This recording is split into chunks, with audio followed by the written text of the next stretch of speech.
My most meaningful educational experience as a student, believe it or not, came from a bird.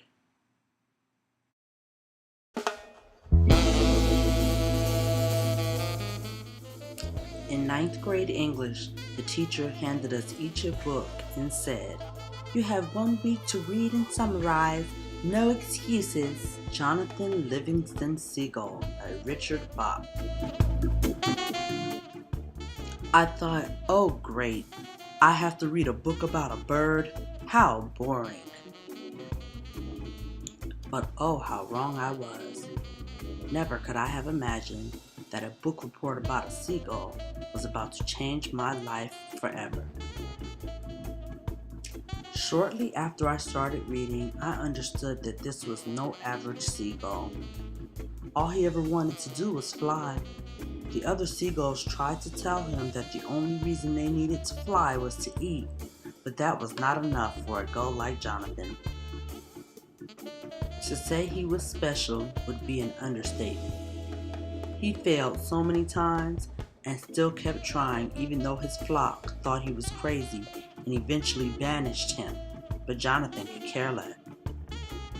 A free thinker, determined and rebellious, he knew there was no such thing as failure. To Jonathan, the experience was the only thing that really mattered. From Jonathan, I learned that it was okay to be different, and the only true limitations are the boundaries that you place upon yourself. And so began my awakening.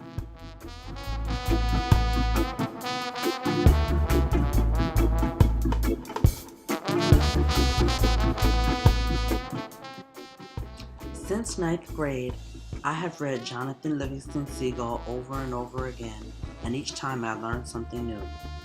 I also have read anything else I could get my hands on about spiritual enlightenment. Ishmael by Daniel Quinn. Ask and it is given, learning to manifest your desires. Esther and Jerry Hicks. Judy Hall and the Crystal Bible, a definitive guide to crystal.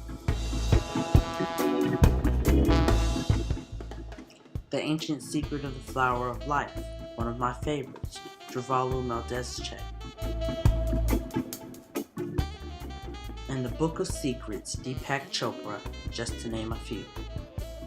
Special thanks to Richard Bach and my good friend, the seagull, Jonathan Livingston, for helping me to remember that I am a being of love and light.